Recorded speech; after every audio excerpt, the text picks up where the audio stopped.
excelentísimo señor Antonio Guterres, secretario general de la ONU, miembros permanentes de este Consejo de Seguridad de la ONU, miembros no permanentes, señoras y señores. No vengo a hablar de seguridad como sinónimo de poderío militar, ni como argumento para el empleo de la fuerza contra nadie. En cambio, mi planteamiento se basa en lo que postuló ese titán de las libertades, según Pablo Neruda, que fue el presidente Franklin Delano Roosevelt cuando se creó la Organización de las Naciones Unidas. El derecho a una vida libre de temores y miserias, que sigue siendo el más sólido fundamento de la seguridad para todas las sociedades y los estados. El principal obstáculo para el ejercicio de ese derecho es la corrupción en todas sus expresiones. Los poderes transnacionales, la opulencia y la frivolidad como formas de vida de las élites, el modelo neoliberal que socializa pérdidas, privatiza ganancias y alienta el saqueo de los recursos naturales y de los bienes de los pueblos y naciones. Es corrupción el que tribunales castiguen a quienes no tienen con qué comprar su inocencia y protejan a potentados y a grandes corporaciones empresariales que roban al erario o no pagan impuestos. Es corrupción la impunidad de quienes solapan y esconden fondos ilícitos en paraísos fiscales. Y es corrupción también la usura que practican accionistas y administradores de los llamados fondos buitres, sin perder siquiera su respetabilidad. Sería hipócrita ignorar que el principal problema del planeta es la corrupción en todas sus dimensiones: la política, la moral, la económica, la legal, la fiscal y la financiera. Sería insensato omitir que la corrupción es la causa principal de la desigualdad, de la pobreza, de la frustración, de la violencia, de la migración y de graves conflictos sociales. Estamos en decadencia porque nunca antes en la historia del mundo se había acumulado tanta riqueza en tan pocas manos mediante el influyentismo y a costa del sufrimiento de otras personas, privatizando lo que es de todos o lo que no debe tener dueño, adulterando las leyes para legalizar lo inmoral, desvirtuando valores sociales para hacer que lo abominable parezca negocio aceptable. Veamos, por ejemplo, lo sucedido con la distribución de la vacuna contra el COVID-19. Mientras las farmacéuticas privadas han vendido el 94% de las vacunas, el mecanismo COVAX, creado por la ONU para países pobres, apenas ha distribuido el 6%.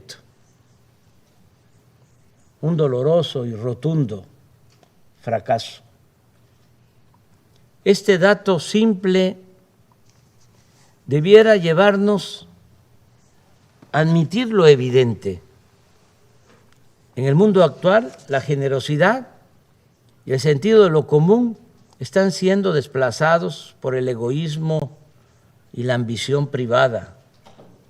El espíritu de cooperación pierde terreno ante el afán de lucro y con ello nos deslizamos de la civilización a la barbarie y caminamos como enajenados, olvidando principios morales y dando la espalda a los dolores de la humanidad.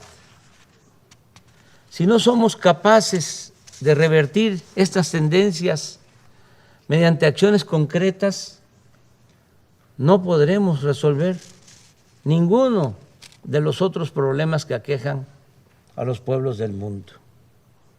¿Qué estamos haciendo en México? Hemos aplicado la fórmula de desterrar la corrupción y destinar al bienestar del pueblo todo el dinero liberado con el criterio de que por el bien de todos, primero los pobres. Optar por los pobres implica adicionalmente asumir que la paz es fruto de la justicia y que ningún país puede ser viable si persisten y se incrementan la marginación y la miseria. Por ello sostenemos que la solución de fondo para vivir libres de temores, riesgos y violencia es acabar con el desempleo, favorecer la incorporación de los jóvenes al trabajo y al estudio, evitar la desintegración familiar, la descomposición social y la pérdida de valores culturales, morales, espirituales. En México podría llevarnos tiempo pacificar el país, pero la fórmula más segura es atender el fondo, como lo estamos haciendo. Por ejemplo, otorgar a los jóvenes opciones de estudio y trabajo para evitar que sean enganchados por la delincuencia. La verdadera victoria sobre las bandas delictivas siempre consistirá en privarlas de su semillero y de su ejército de reserva. Con este mismo criterio estamos enfrentando el fenómeno migratorio. Las acciones fundamentales no son las coercitivas, sino las que incorporan a todas las personas al estudio, al trabajo, a la salud y al bienestar en los lugares en los que nacieron o residen, de modo que no se vean obligadas a abandonar sus pueblos por hambre o violencia y que únicamente emigren quienes deseen hacerlo, que la migración sea opcional y no forzosa, una decisión individual y no un fenómeno de proporciones demográficas. Hace poco le expuse respetuosamente al presidente Biden una nueva forma de enfrentar el fenómeno migratorio, sin ignorar la necesidad de ordenar el flujo, de evitar el descontrol y la violencia y garantizar los derechos humanos. Le propuse aplicar de inmediato en 3 naciones hermanas 2 programas que nosotros estamos llevando a cabo con éxito en Chiapas, estado vecino de Centroamérica. Hoy estamos plantando allí 200,000 hectáreas de árboles frutales y maderables. Y ese programa da trabajo a 80,000 sembradores, Asimismo, en esa entidad del sureste mexicano trabajan como aprendices 30,000 jóvenes que reciben un salario mínimo para capacitarse en talleres, empresas y otras actividades productivas y sociales. Si estas dos acciones se aplicaran de inmediato en Guatemala, Honduras y El Salvador, se podría lograr que permanezcan en sus países unos 330,000 personas que hoy están en riesgo de emigrar por falta de trabajo. Pienso que estas propuestas deben ser aplicadas por la ONU a fin de ir al fondo de los problemas en los países pobres. Es necesario que el más relevante organismo de la comunidad internacional despierte de su letargo y salga de la rutina, del formalismo, que se reforme y que denuncie y combata la corrupción en el mundo, que luche contra la desigualdad y el malestar social que cunden en el planeta, con más decisión, profundidad, con más protagonismo, con más liderazgo. Nunca en la historia de esta organización se ha hecho algo realmente sustancial en beneficio de los pobres. Pero nunca es tarde para hacer justicia. Hoy es tiempo de actuar contra la marginación, atendiendo las causas y no solo las consecuencias. A tono con esta idea, en los próximos días la representación de México propondrá a la Asamblea General de las Naciones Unidas un plan mundial de fraternidad y bienestar. El objetivo es garantizar el derecho a una vida digna a 750 millones de personas que sobreviven con menos de $2 diarios.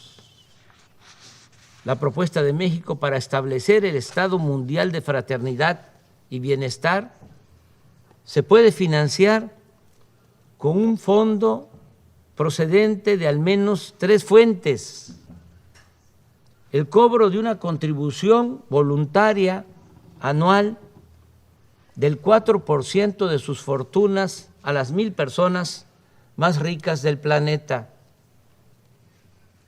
una aportación similar por parte de las 1,000 corporaciones privadas más importantes por su valor en el mercado mundial y una cooperación del 0.2% del PIB de cada uno de los países integrantes del grupo de los 20. De cumplirse esta meta de ingresos, el fondo podría disponer anualmente de alrededor de $1 billón. En su informe anual, la ONU podría destinar un día para otorgar reconocimientos o certificados de solidaridad a personas, corporaciones y gobiernos que destaquen por su vocación humanitaria, ayudando a financiar el Plan Mundial de Fraternidad y Bienestar. Los recursos de este fondo deben llegar a los beneficiarios de manera directa, sin intermediación alguna, porque cuando se entregan fondos supuestamente para ayudar a los pobres, a organizaciones no gubernamentales, de la sociedad civil o a otro tipo de organizaciones, no quiero generalizar, pero en muchos casos ese dinero se queda en aparatos burocráticos, en pagar oficinas de lujo, en mantener asesores, o se desvía y termina por no llegar a los beneficiarios. Por eso, repito, los recursos de este fondo deben llegar a los beneficiarios de manera directa, sin intermediación alguna, mediante una tarjeta o un monedero electrónico personalizado.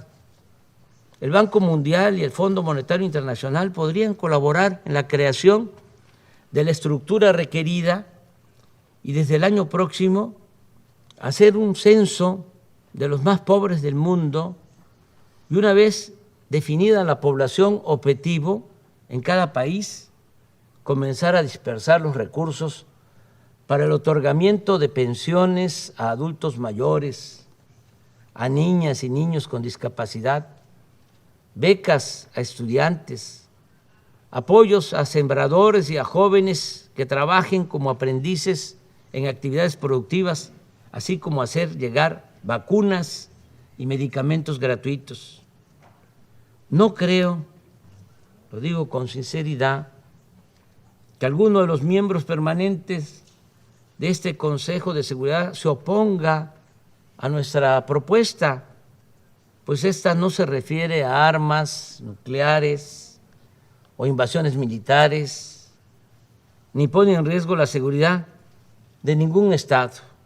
Por el contrario, busca construir estabilidad y paz por medio de la solidaridad con quienes más necesitan de nuestro apoyo. Estoy seguro que todas y todos, ricos y pobres, donantes y beneficiarios, vamos a estar más tranquilos con nuestra conciencia y viviremos con mayor fortaleza moral. Aquí recuerdo lo que sostenía Adam Smith: por más egoísta que quiera suponerse al hombre, evidentemente hay algunos elementos en su naturaleza que lo hace interesarse en la suerte de los otros, de tal modo que la felicidad de estos le es necesaria, aunque de ello nada obtenga, a no ser el placer de presenciarla. Con otras palabras, solo siendo buenos podemos ser dichosos. Y nunca olvidemos que es un deber colectivo de las naciones ofrecer a cada una de sus hijas e hijos el derecho a la alimentación, la salud, la educación, el trabajo, la seguridad social, el deporte y la recreación. Cierro recordando a dos patriotas y libertadores de nuestra América, José María Morelos y Pavón, siervo de la nación mexicana, que hace poco más de 2 siglos demandaba que se modere la indigencia y la opulencia. Y casi al mismo tiempo, Simón Bolívar aseguraba que el sistema de gobierno más perfecto es aquel que produce mayor suma de felicidad posible, mayor suma de seguridad social y mayor suma de estabilidad política. Es un honor estar con ustedes, miembros permanentes y no permanentes del Consejo de Seguridad de la ONU, que es lo más parecido a un gobierno mundial y que puede llegar a ser el organismo más eficaz para el combate a la corrupción y el más noble benefactor de los pobres y olvidados de la tierra. Muchas gracias.